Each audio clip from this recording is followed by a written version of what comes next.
प्यारे बच्चों, हिंदी की व्याकरण कक्षा में आपका एक बार फिर से स्वागत है। जैसे कि आपको पता है, हम अपना पहला पाठ भाषा, व्याकरण और लिपि, ये हमारा तीसरा पाठ है।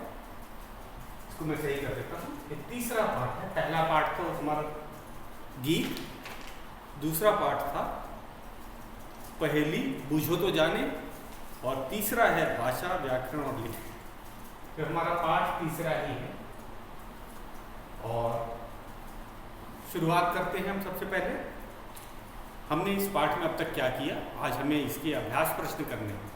आपको पता ही है, आज हमें इसके अभ्यास प्रश्न करने हैं, लेकिन उससे पहले एक बार हम इसकी पुनरावृत्ति कर लेते हैं। हमने इस पाठ में क्या पढ़ा।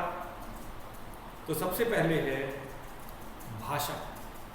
भाषा की परिभाषा हमने आपको बताई थी कि भाषा मन की बात या भाव को प्रकट करने का साधन है।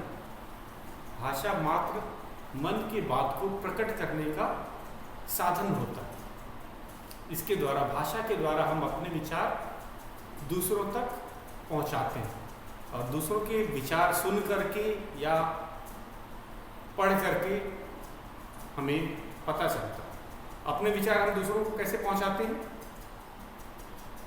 बोल करके या लिख कर। और दूसरों के विचार हम तक कैसे आते हैं? पढ़ करके या सुन करके। तो ये थे, भाषा मात्र एक साधन है अपने विचारों को दूसरों तक पहुंचाने का, या हम कहेंगे आदान प्रदान का साधन। भाषा विचारों के आदान प्रदान का साधन है, ये भी गलत ना हो।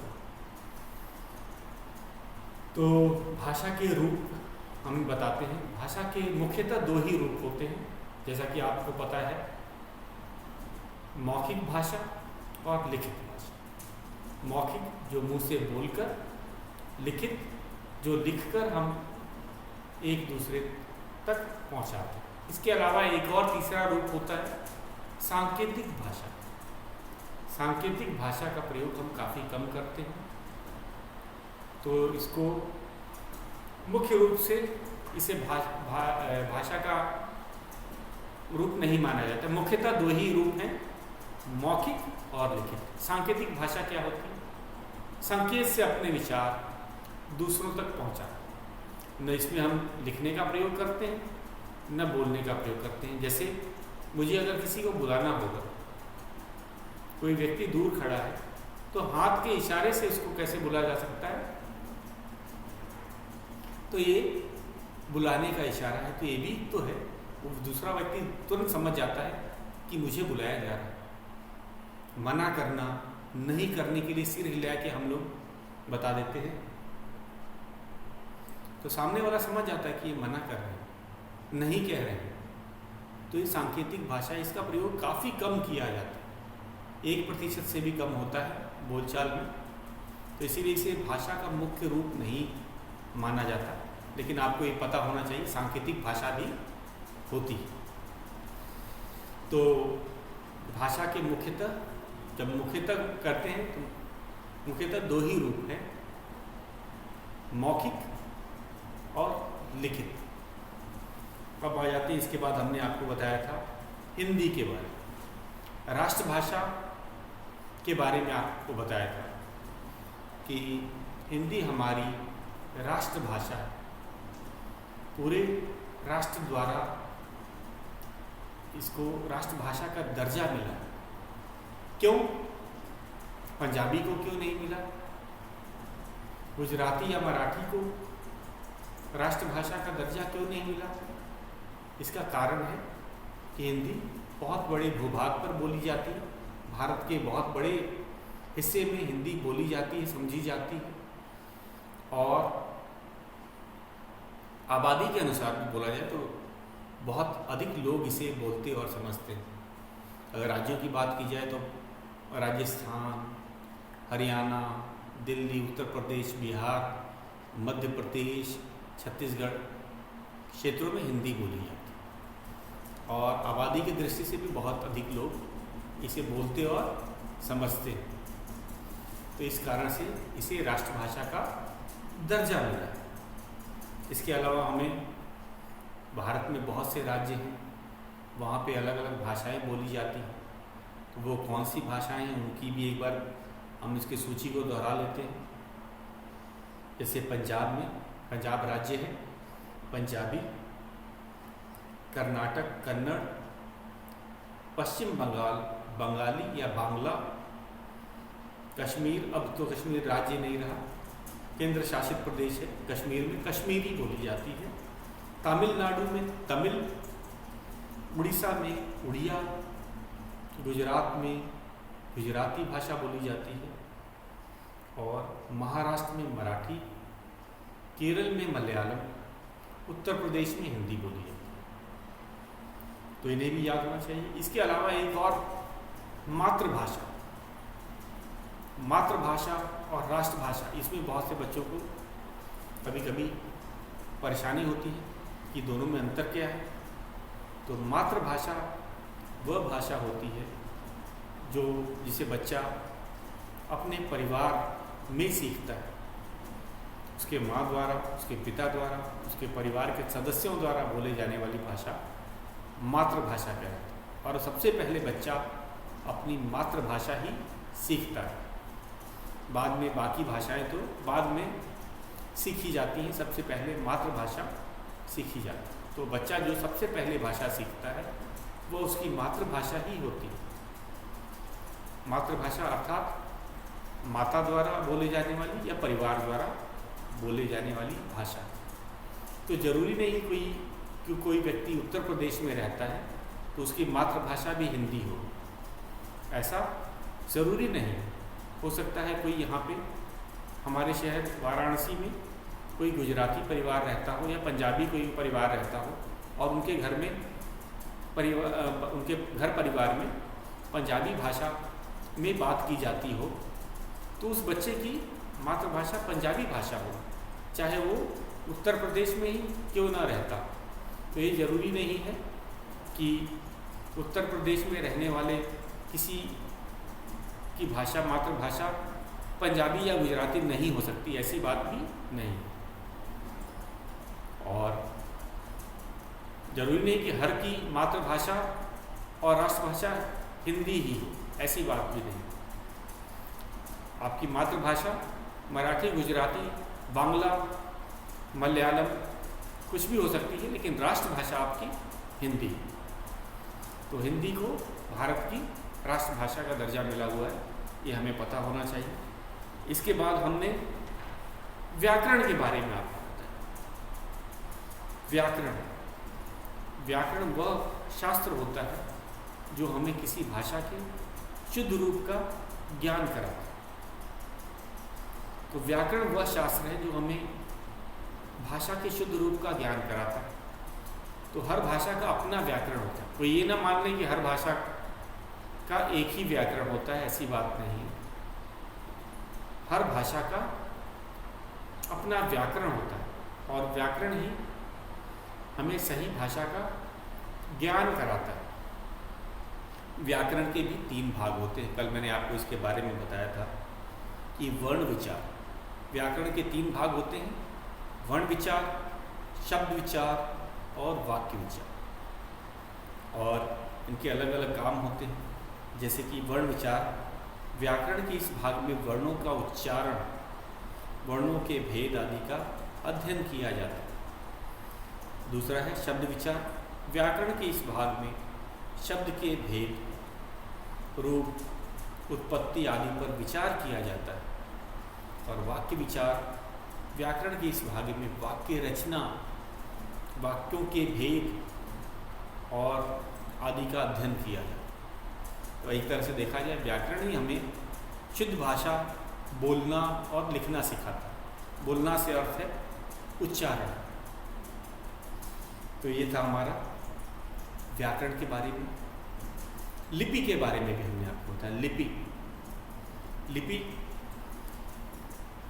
किसी मौखिक भाषा के लिखने के ढंग को लिपि कहा जाता है। मौखिक भाषा के लिखने के ढंग को लिपि कहा जाता है। और हिंदी की लिपि आपको पता है देवनागरी, हिंदी देवनागरी लिपि में लिखी जाती है। हिंदी और संस्कृत जरा याद रखिए, हिंदी और संस्कृत जो है लिपि एक ही है। कौन सी है? देवनागरी। जैसे पंजाबी भाषा की लिपि गुरमुखी होती है, अंग्रेजी भाषा की लिपि रोमन होती है, ये याद रखिएगा। तो संस्कृत और हिंदी दोनों की लिपि देवनागरी। तो ये था हमारा लिपि। अब हम चलते हैं सीधा अभ्यास प्रश्नों की तरफ चलते हैं। अभ्यास प्रश्न में ये हमारा तीसरा पाठ है। अभ्यास प्रश्न करते हैं। भाषा का कौन सा रूप है बताओ। तो मैं तो कहूँगा जिन बच्चों के पास अभी बुक नहीं है, बुक कुछ दिनों में अवेलेबल हो जाएंगी, मिल जाएंगी आपको, तब तक आप इसे अपनी रफ कॉपी में लिख सकते हैं। जब आपको बुक मिलेगी आप उसे नोट कर लीजिएगा। तो शुरू करते हैं अभ्यास प्रश्न।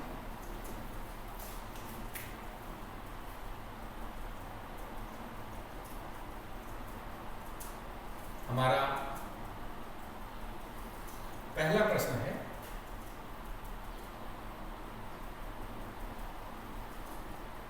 भाषा का कौन सा रूप है? भाषा का कौन सा रूप है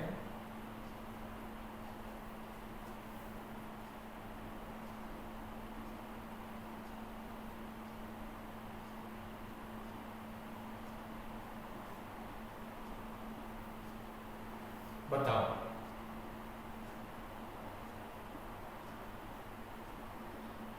तो इस प्रश्न में क्या है, इसमें हमें रूप बताना है। आपको पता है मुख्यतः दो रूप हैं जो उन्होंने बताया, मौखिक और लिखित। इसमें से जो प्रश्न है उसमें से हमें बताना है कि कौन सा भाषा का कौन सा रूप है, कौन मौखिक है, कौन लिखित है। बहुत ही आसान क्वेश्चन है। तो हम इसको पहला करते हैं। रामधन ने पत्र लिखा, पहला वाक्य है हमारा।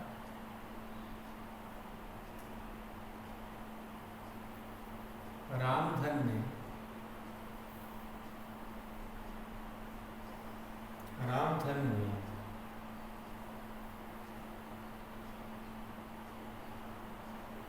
पत्र लिखा।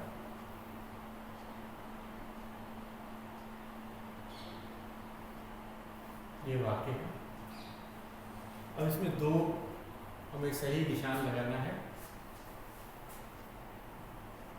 कौन मौखिक और लिखित, दो विकल्प हैं हमारे पास।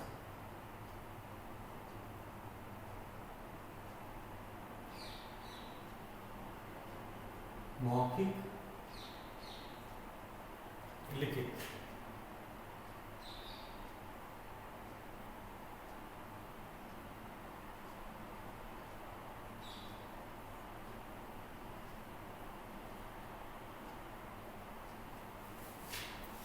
तो रामधन ने पत्र लिखा। तो पत्र लिखना क्या होता है? लिखित रूप होता है। समाचार पत्र या पत्र। तो पत्र कौन सा भाषा का रूप हुआ है? लिखित। तो लिखित पे हम सही का निशान लगाएंगे। दो विकल्प हैं, मौखिक और लिखित। तो हम इस पे सही का निशान लगाएंगे, लिखित रूप। सही है। दूसरा विकल्प है, दूसरा वाक्य दिया है हमें। शीला ने अंजलि को, शीला ने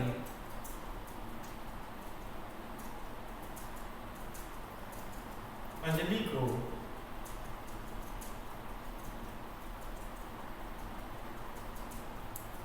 को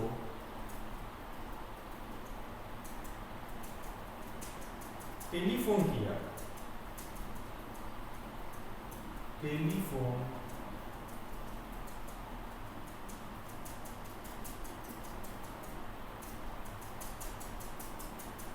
किया।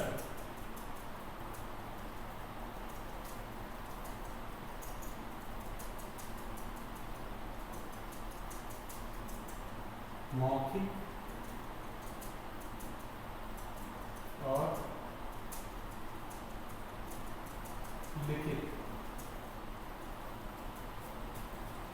तो टेलीफोन मौखिक रूप होता है, जैसे बोलना, हम बोल करके ही बात करते हैं ना टेलीफोन।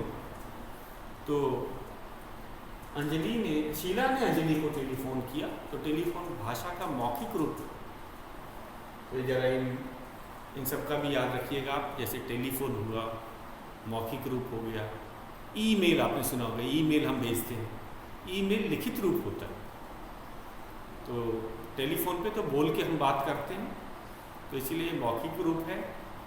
ईमेल लिखित रूप होता है, पत्र लिखित रूप होता है, समाचार पत्र भी लिखित रूप होता है। इन सब पे ज़रा ध्यान दीजिएगा। तो टेलीफोन मौखिक रूप है, तो मौखिक को हम सही का निशान लगाएं। तीसरा है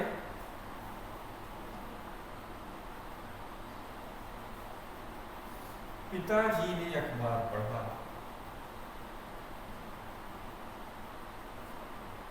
पिताजी ने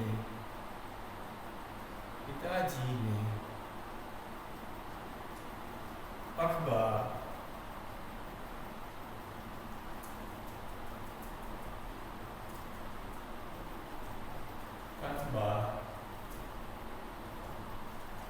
पढ़ा। इसके भी दो रूप हैं, मौखिक और लिखित। मौखिक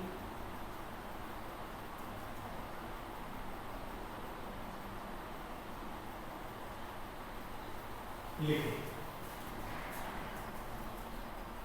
पिताजी ने अखबार पढ़ा। अखबार जो है छपा होता है, उसे पढ़ा जाता है, तो ये लिखित रूप है।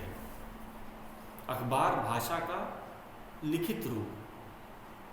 जैसे मैंने आपको कहा, ईमेल आपको बताया था अभी, ईमेल हम पढ़ के समझते हैं, तो अखबार भी लिखित रूप होता है। इस तरह पत्र, उसी तरह अखबार, ये भाषा का लिखित रूप होता है। अगला है हमारा चौथा, नेताजी ने भाषण दिया। नेताजी ने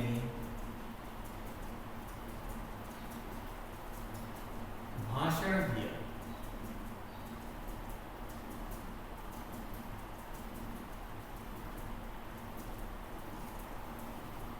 विकल्प है मौखिक,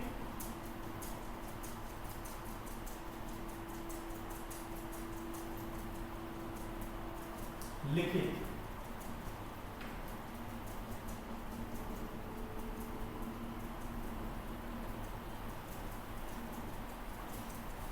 नेताजी ने भाषण दिया, मौखिक, लिखित।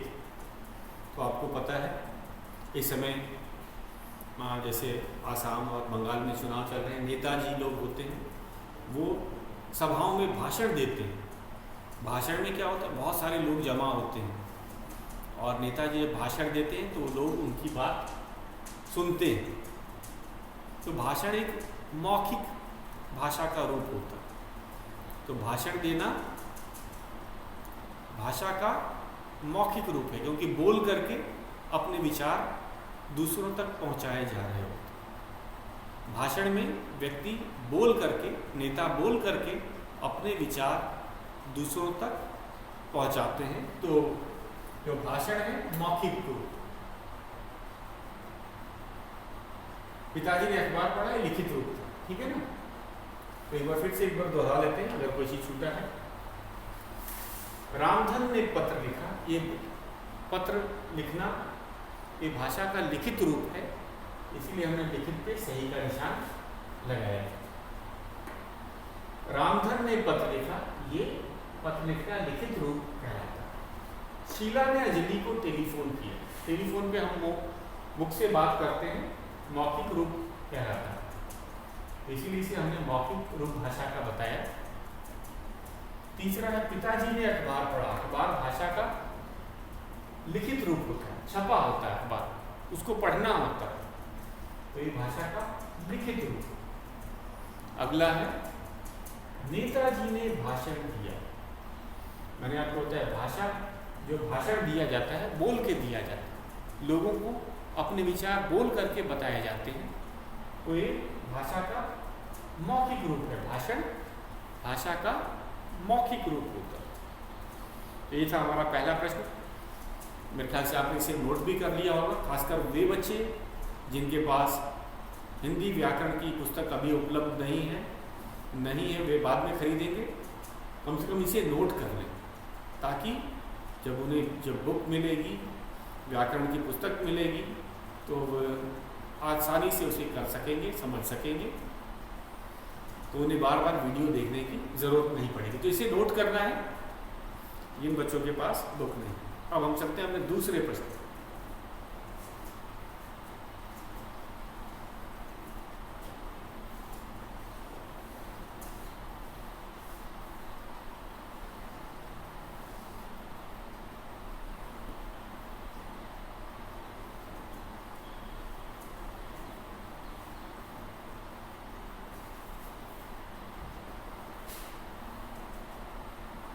हमारा दूसरा प्रश्न है, उचित शब्द से खाली स्थान भरो। यहाँ पे विकल्प भी दे रखा है और हमें इसमें सही विकल्प को चुनना है और खाली स्थान को भरना है। प्रश्न है दूसरा, उचित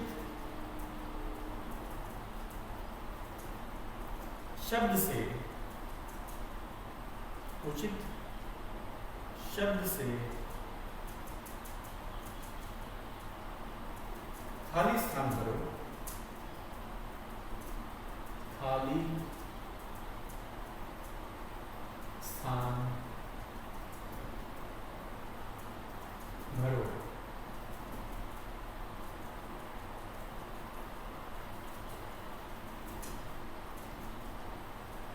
पहला है, इसमें विकल्प दे रखा गया है बच्चों, हमें सही विकल्प को चुन के लिखना है। बोलना भाषा का रिक्स्थान रूप है। तो बोलना भाषा का मौखिक रूप है। बहुत आसान है, दो विकल्प था, मौखिक और लिखित। इसमें हम लिखेंगे मौखिक, क्योंकि बोलना भाषा का मौखिक रूप है, आपको पता ही है।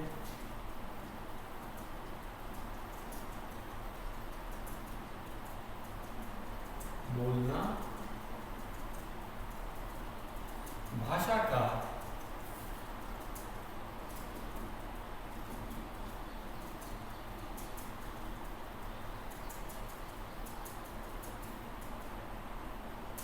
रूप है।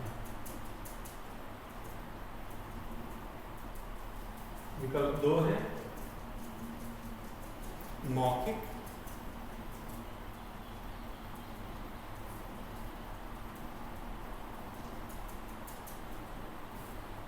और लिखित।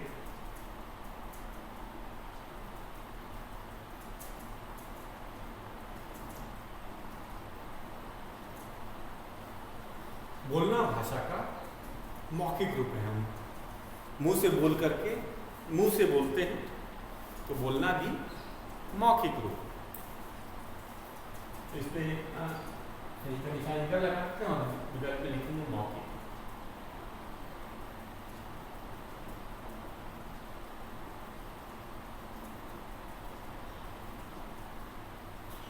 दूसरा है हिंदी भाषा की लिपि है। दो विकल्प दे रखे हैं, पहले हम प्रश्न लिखते हैं। हिंदी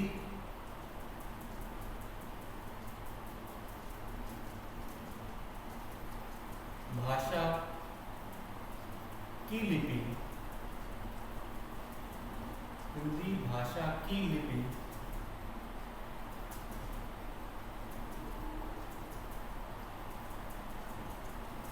रिक्स्थान दिया है।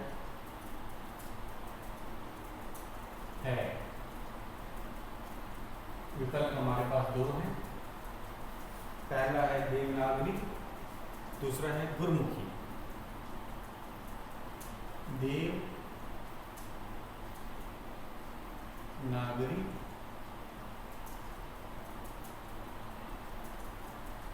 और गुरमुखी।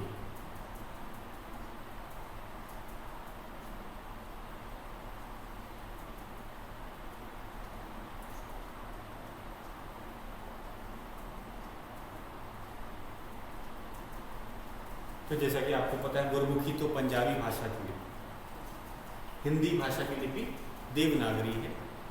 ये मैंने आपको बताया था कि ये लिपि होता क्या है।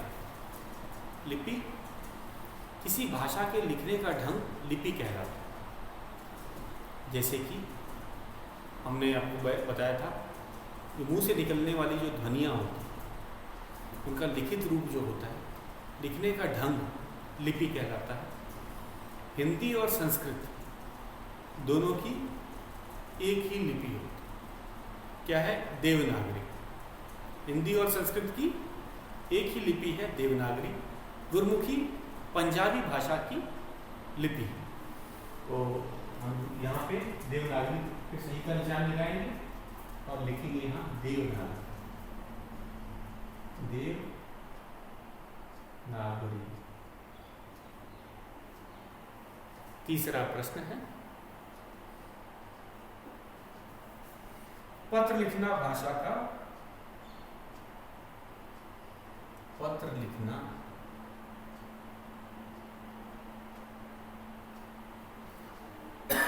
भाषा का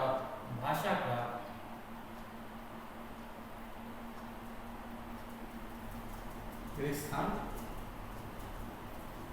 है। क्या है? मौखिक, मौखिक और लिखित।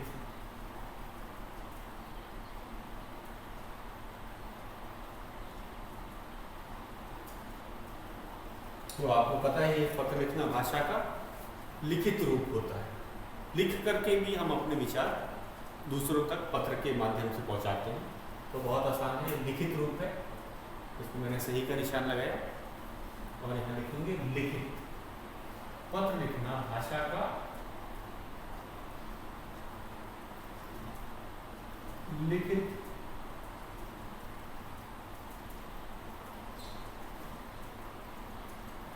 यहाँ रूप है छुटा हुआ, लिखित लिखित रूप है, यहाँ रूप होना चाहिए।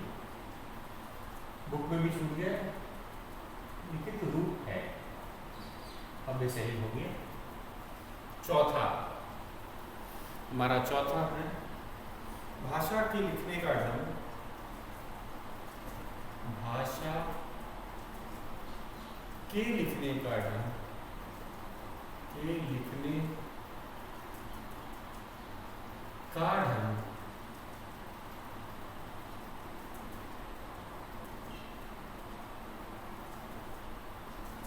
कहलाता है।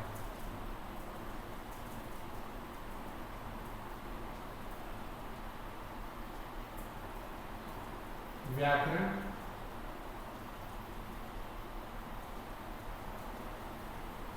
लिपि।